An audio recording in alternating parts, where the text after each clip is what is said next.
నారా లోకేష్కి ప్రమోషన్ దక్కుతోంది. ఆయన తెలుగుదేశం పార్టీ సారథ్య బాధ్యతలు స్వీకరించబోతున్నారు. కడప మహానాడు వేదికగా టీడీపీ పగ్గాలు చిన్నబాబుకి అప్పగించేదానికి అంతా సన్నాహాలు పూర్తయ్యాయి. మూడో తరం ఇప్పుడు తెలుగుదేశం పార్టీ నాయకత్వ బాధ్యతల్లోకి రాబోతోంది.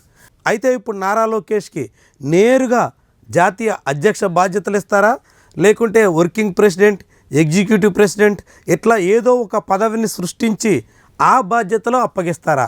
ఇదే కీలకమైనటువంటి అంశం.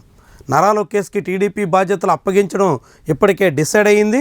అయితే దాన్ని ఏ రూపంలో అందిస్తారు అన్న దాని మీదే తేలాల్సి ఉంది. ఇప్పటికే తెలుగుదేశం పార్టీలో ప్రధాన కార్యదర్శిగా నారా లోకేష్ మొత్తం పార్టీ వ్యవహారాల్ని చక్కదిద్దుతున్నారు. అదే సమయంలో రాష్ట్ర ప్రభుత్వంలో ఐటీ విద్యాశాఖల మంత్రిగా ఆయన ఉన్నప్పటికీ కూడా సకల శాఖ మంత్రి అన్నట్టుగా వ్యవహరిస్తున్నారు. మొత్తం అన్ని శాఖలకు సంబంధించినటువంటి వ్యవహారాల్లో నారా లోకేష్దే ఫైనల్ డిసిజన్గా మారుతోంది.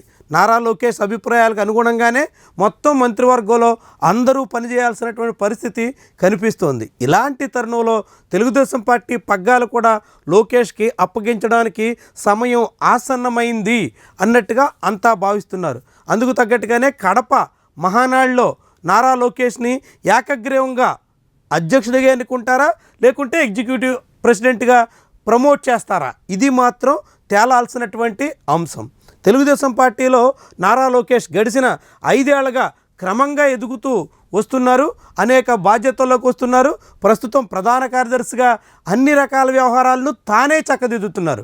తాజాగా ఆ పార్టీ పొలిట్ బ్యూరో సమావేశం జరిగితే దానికి ముందుగా నారా లోకేష్ నాయకత్వంలో ఒక సమావేశం నిర్వహించి అక్కడే మహానాడుకి సంబంధించినటువంటి ఏర్పాట్లన్నీ చర్చించి ఆ తర్వాత వాటిని పొలిట్ బ్యూరోలో ఏకగ్రీవంగా ఆమోదించినట్టు కనిపిస్తుంది. తద్వారా ఇప్పుడు పార్టీలో చిన్నబాబుదే పై చేయి, ఆయనదే తుది నిర్ణయం అనేటువంటి సంకేతాన్ని పంపిస్తున్నట్టు కనిపిస్తుంది. అంటే వచ్చే మహానాడులో నారా లోకేష్ని ఎన్నికవుతున్నారు అనేదానికి సంకేతాలు పంపించే ప్రయత్నంగా ఇవన్నీ కనిపిస్తున్నాయి. మరి ఎంతవరకు ఆ పార్టీకి ఉపయోగపడతాయి?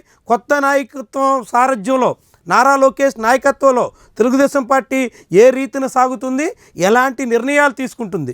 చాలా కీలకమైనటువంటి వ్యవహారం. ఇప్పటికే చంద్రబాబు నాయుడు 75 ఏళ్ల వయసు పైబడినటువంటి తరుణంలో ఇటీవల ఎవరైనా నాయకత్వ స్థానంలో 3 సార్లకు మించి ఉండకూడదు అనేటువంటి ఒక కండిషన్ కూడా నారా లోకేష్ ప్రస్తావించినటువంటి తరుణంలో ఇలాంటి అనేక అంశాలు తెర మీదకు వస్తున్నాయి.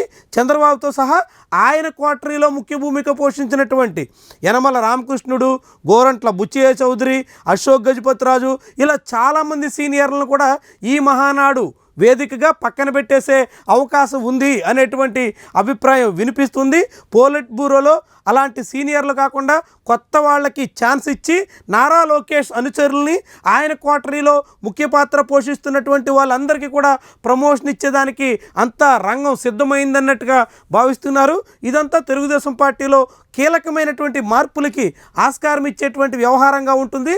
అది ఎలాంటి మార్పుల్ని తీసుకొస్తుంది, ఆ పార్టీని ఎటు తిప్పుతుంది? ఇదే భవిష్యత్తులో ఆ పార్టీ భౌతవ్యాన్ని తేల్చబోతున్నటువంటి అంశం.